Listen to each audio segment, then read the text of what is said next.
Setiap kataku kau pun menunggu.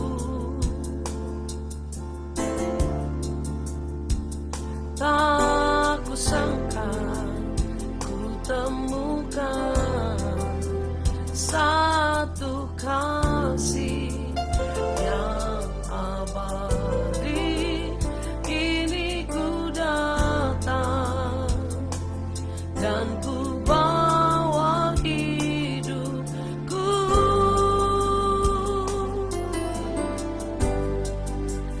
memandang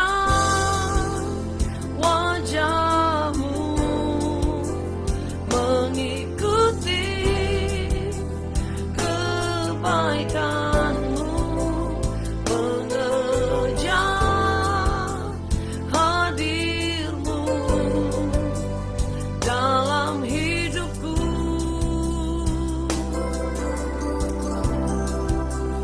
membawa sembahku, menyatakan kebesaranmu, mengejar hadirmu dalam hidupku.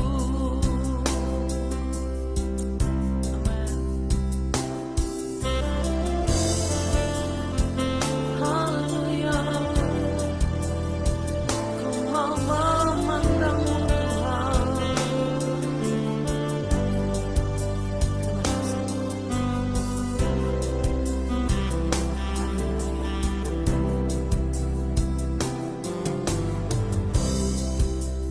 Dekat padamu itu rinduku.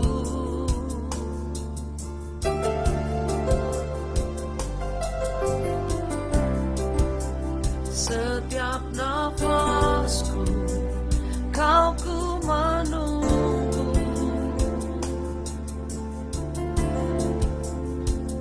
Tak kusangka ku temukan satu kasih yang abadi. Kini ku datang dan ku bawa hidupku,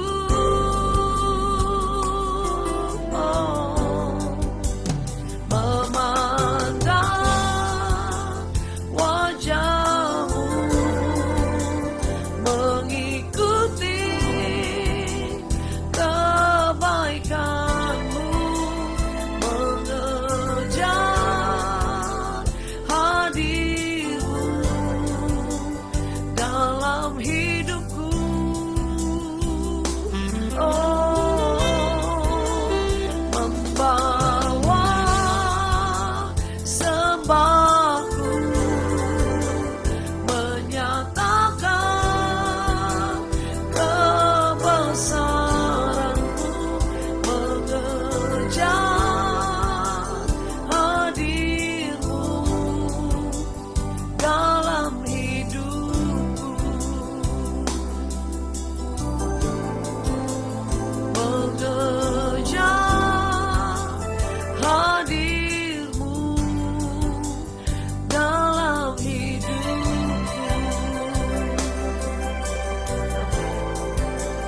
mengejar hadirmu dalam hidupku.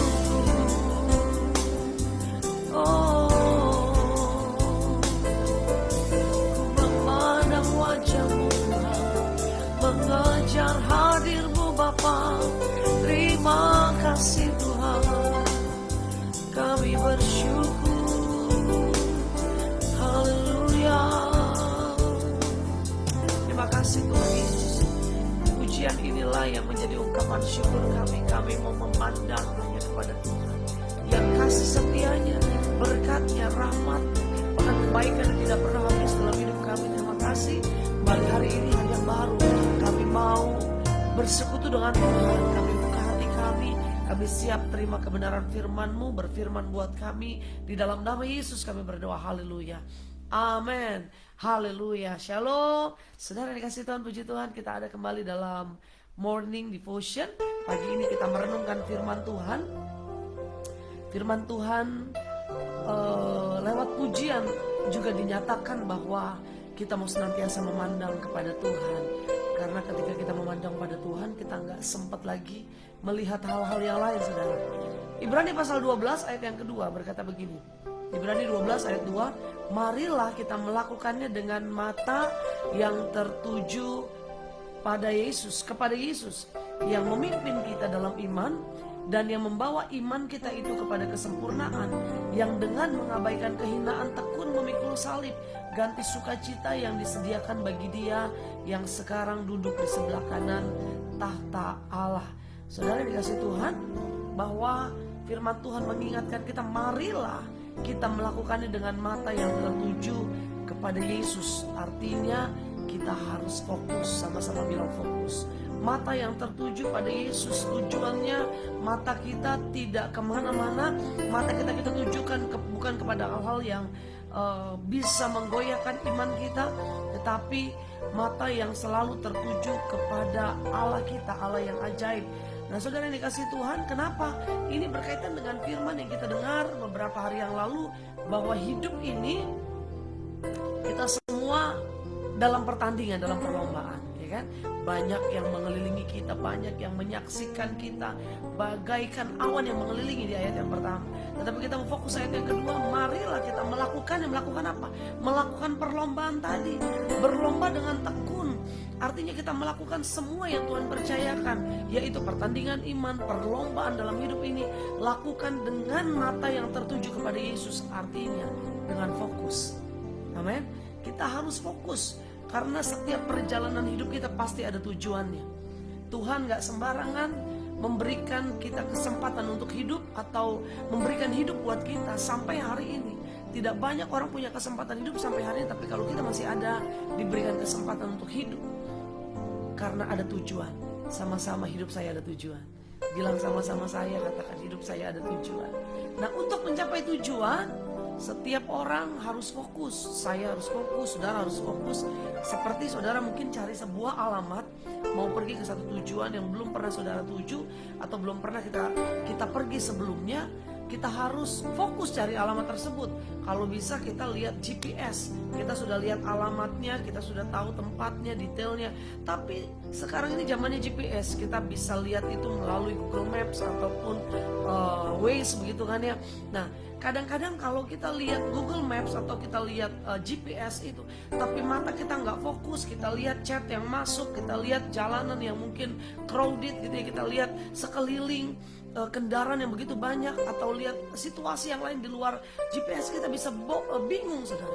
Kita bisa tersasar, kita bisa kesasar. Artinya kalau kita nggak fokus, tujuan kita pun kita nggak bisa capai.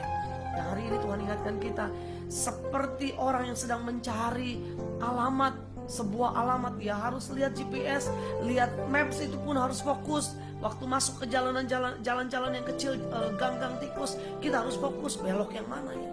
Saya pernah karena nggak fokus, saya pikir belokannya masih ke depan, tetapi ternyata belokannya udah lewat. Seringkali kita begitu. Nah, karena kita hilang konsentrasi sedikit, mungkin ngobrol, ya kan? Mungkin kita diajak, ditanya sama sebelah kita, akhirnya kita nggak fokus. Nah, saudara yang dikasih Tuhan, dalam perlombaan pertandingan iman ini kita juga harus fokus.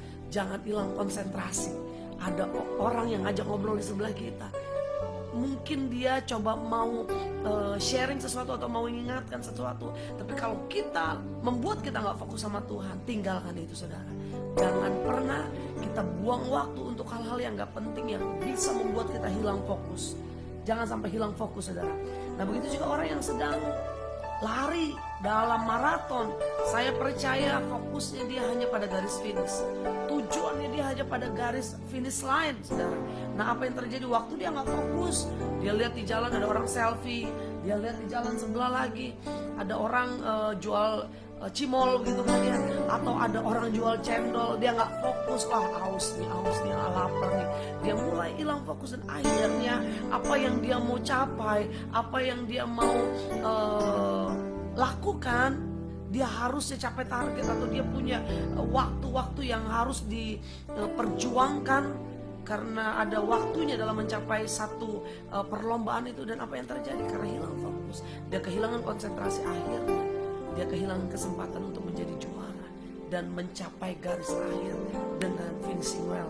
Nah saudara yang kasih Tuhan, Tuhan mau fokus kita sama Tuhan, bukan fokus sama yang lain. Waktu kita fokus sama Tuhan, kita gak bisa lagi diombang-ambingkan, kita gak bisa lagi dipengaruhi oleh hal-hal yang lain. Nah, saudara, sama seperti seorang ayah yang lagi konsentrasi, dia lagi fokus sama satu hal, tiba-tiba anaknya ini gangguin. Pak, kasih anaknya itu bawa sebuah peta, tiba-tiba dia tanya sama papanya, Pak, letaknya Malaysia di mana? Kasih tahu sama papanya di sini. Letak Singapura di mana? Di sini. Letak China di mana? Di sini. Dia mulai ke benua yang lain. Letak Amerika di mana? Di sini. Papanya kasih tahu sampai ke Eropa. Makin lama ini papa mungkin karena lagi sibuk sama satu hal, dia nggak, udah mulai bosan ngeladenin anaknya. Apa yang terjadi? Akhirnya dia coba robek itu mapsnya atau peta itu, dia coba robek dan dia bilang sama anaknya, "Nak, nih sekarang papa kasih kamu tugas, kamu rapiin lagi maps ini, kamu rapiin lagi peta ini seperti kamu menyusun puzzle. Coba kamu, biar kamu tahu nih peta dunia ini seperti apa." Dan apa yang terjadi? Papanya pikir anak itu akan menyusunnya dalam waktu yang lama. Wah, aman nih saya nggak diganggu sama anak saya. Tapi apa yang terjadi? Tidak berlangsung lama, hanya beberapa menit dia datang kembali ke papanya dan bilang, "Pak, saya sudah menyelesaikan puzzle ini, saya sudah menyelesaikan tugas yang papa kasih sama saya."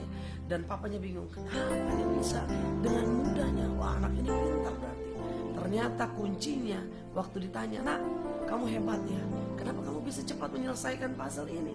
Ternyata saudara, waktu anaknya bilang, "Pak, gampang Pak, saya tinggal balik saja peta itu dan saya susun." Ternyata peta itu di baliknya ada gambar salib. Waktu dia susun sesuai dengan gambar salib, karena dia tahu susunan salib yang sering kali dia lihat, akhirnya gambar itu pun cepat selesai. Kalau fokusnya sama salib, dia cepat selesai. Tapi kalau fokusnya sama peta dunia, sama dunia ini, dia pasti bingung. Karena nanya semua letak negara saja dia tanya, saudara, bagaimana dia menyusun ulang. Nah, begitu juga kita. Tuhan mau kita fokusnya sama salib, kita fokus pada janji Tuhan, kita fokus sama pengorbanan Tuhan. Masalah yang sedang kita hadapi gak ada apa-apanya. Kalau kita fokus sama Tuhan, maka Tuhan akan kerjakan hal-hal yang dahsyat dalam hidup kita. Orang yang fokus sama Tuhan, ada 3 hal yang dia akan alami. Orang yang fokus sama Tuhan, yang pertama, hidupnya pasti tenang. Masalah sebesar apapun selama kita fokus sama Tuhan.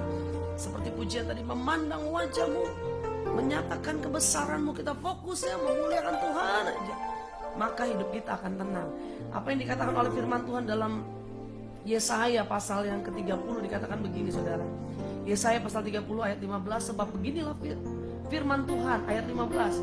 Sebab beginilah firman Tuhan Allah yang Maha Kudus, Allah Israel, dengan bertobat dan tinggal diam, kamu akan diselamatkan. Dalam tinggal tenang dan percaya terletak kekuatanmu, tetapi kamu enggan. Saudara dikasih Tuhan, orang yang fokus sama Tuhan, tinggal diam itu artinya fokus. Udah jangan cari-cari masalah, jangan sibuk sama hal-hal yang gak penting dalam hidup ini, ngurusin omongan orang, ngurusin gosip yang ini. Fokus saja sama Tuhan, tinggal tenang, karena tinggal diam, karena disitulah hidup kita akan tenang. Waktu kita fokus sama Tuhan, kita berdoa aja. Walaupun masalah banyak, walaupun orang ngomongin kita, orang mau jatuhin kita tinggal diam. Firman Tuhan suruh kita tinggal diam. Karena ketika kita diam, kita fokusnya sama Tuhan. Tinggal diam itu artinya kita disuruh fokus sama Tuhan. Ingat kasih setia Tuhan aja, ingat kebaikan Tuhan aja. Maka disitulah kita akan bisa tenang, dan disitulah letak kekuatan kita. Yang kedua, orang yang fokus sama Tuhan akan melihat Tuhan lebih besar daripada masalahnya. Waktu kita fokusnya sama masalah, kita bisa lupa sama Tuhan. Waduh, sakit perut nih, jangan-jangan saya ada tumor nih. Waduh, sakit pinggang nih, jangan-jangan saya ada liver. Waduh, sakit gigi nih, jangan-jangan saya. Hal-hal yang kita ributkan, yaitu fokus sama masalahnya, kita gak akan pernah lihat Tuhan yang besar. Waktu Daud bilang sama Goliat, bilang begini, engkau boleh mendatangi aku dengan tombak, dengan pedang, dengan lembing, tetapi aku mendatangi engkau dengan nama Tuhan semesta alam. Artinya di situ Daud sedang tidak mau fokus sama Goliatnya yang besar, dengan peralatan yang besar, dengan perlengkapan perang yang besar dan senjata-senjatanya yang kuat. Tetapi Daud sedang mau bilang, aku mau fokus sama Tuhanku yang besar. Maka orang yang fokus sama Tuhan, dia akan melihat Tuhannya lebih besar daripada masalahnya. Sebesar apapun penyakitmu hari-hari ini, fokus sama Tuhan yang besar. Tuhan yang besar jauh lebih besar daripada masalah penyakit yang sedang kita hadapi. Orang yang fokus sama Tuhan yang ketiga, saudara, akan mengalami hal-hal yang dahsyat dan meraih kemenangan. Saudara ingat peristiwa Raja Yosafat. Raja Yosafat dia pernah ketakutan karena ngadepin tentara yang datang. 2 Tawari 20 berkata begini, dalam peperangan ini, ayat yang ke-17, tidak usah kamu bertempur, hai Yehuda dan Yerusalem, tinggallah berdiri di tempatmu dan lihatlah bagaimana Tuhan memberikan kemenangan kepadamu. Kadang-kadang Tuhan itu gak izinin kita repot-repot kok dalam berjuang. Tuhan cuma suruh kita tinggal diam. Artinya apa? Tuhan cuma mau kita fokus sama Tuhan, sama janjinya, sama kemenangan yang akan Dia berikan buat kita. Maka yang ketiga, waktu kita fokus sama Tuhan, kita akan melihat hal-hal yang luar biasa yang Tuhan sudah sediakan dalam hidup kita. Saudara, kalau kita nggak fokus, kita malah rempong ke sana, rempong ke sini, gimana cari jalan yang ini, gimana cari jalan keluar yang ini, banyak masalah yang ini selesaikannya bagaimana. Waktu kita fokus sama cara-cara kita sendiri, kita nggak akan lihat hal-hal yang dahsyat. Dan bangsa Israel nggak akan lihat bagaimana cara Tuhan memberikan kemenangan kepada mereka. Kalau mereka mungkin fokusnya sama susun strategi, mereka fokusnya sama cara mereka menyerang bagaimana, sama fokusnya sama musuh yang ada di depan mereka, saya percaya mereka nggak akan mengalami hal-hal yang dahsyat. Apa yang terjadi? Dan lihatlah bagaimana Tuhan memberikan kemenangan kepadamu. Tuhan pasti memberikan kemenangan buat kita. Ayat terakhir saya akan baca 2 Tawari 20 ayat 22. Ketika mereka mulai bersorak-sorai dan menyanyikan nyanyian pujian, waktu mereka ambil keputusan untuk fokus memuji menyembah Tuhan, maka dibuat Tuhanlah penghadangan kepada Bani Amon dan Moab dan orang-orang dari pegunungan Seir yang hendak menyerang Yehuda, sehingga mereka terpukul kalah.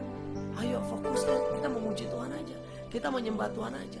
Mungkin banyak musuh menyerang kita, banyak orang ngomongin kita, mau jatuhin kita, fitnah kita, urusin kita, apapun orang mau coba jatuhin kita. Tetapi waktu kita fokus, kita memuji menyembah Tuhan, ingat Tuhan yang buat penghadangan buat mereka, sehingga mereka terpukul kalah. Begitu juga kalau kita sedang sakit, jangan fokus sama sakit kita memuji Tuhan aja, fokus menyembah Tuhan. Tuhan yang buat penghadangan atas sakit penyakitmu, Tuhan yang akan selesaikan sakit penyakit kita, dan Tuhan memberikan kemenangan buat kita. Hal-hal dahsyat akan kita alami waktu kita fokus sama Tuhan. Lakukan 3 hal ini. Orang yang fokus sama Tuhan hidupnya pasti tenang. Orang yang fokus sama Tuhan akan melihat Tuhannya lebih besar daripada masalahnya. Dan orang yang fokus sama Tuhan akan mengalami hal-hal yang dahsyat dan meraih kemenangan. Kita berdoa. Bapak, terima kasih Tuhan, hari ini Tuhan ajarkan kami untuk fokus sama Tuhan. Jangan fokus sama masalah kami, jangan fokus sama persoalan rumah tangga kami, jangan fokus sama badai sakit penyakit kami, bahkan badai ekonomi yang sedang kami hadapi hari-hari ini. Tapi kami mau fokus sama Tuhan sehingga kami bisa tenang, kami bisa berdoa, kami bisa lebih kuat lagi di dalam Tuhan. Bapak, kami percaya bahwa Tuhan yang kami sembah terlebih besar daripada masalah yang sedang kami hadapi. Dan kami percaya lewat masalah yang kami sedang lewati hari-hari ini, Tuhan sedang kerjakan hal-hal yang dahsyat. Tuhan janji bahwa Engkau akan memberikan kemenangan bagi orang-orang yang mengandalkan Tuhan. Di dalam nama Yesus, diberkati setiap anak-anak-Mu sepanjang hari ini. Yang sakit Tuhan sembuhkan, yang lemah dikuatkan, yang susah Tuhan yang hiburkan, sehingga kami beroleh kemenangan demi kemenangan sepanjang hari bersama Tuhan. Di dalam nama Yesus kami berdoa, haleluya, haleluya, amin. Selamat berjalan dalam kemenangan. Tuhan Yesus memberkati, haleluya.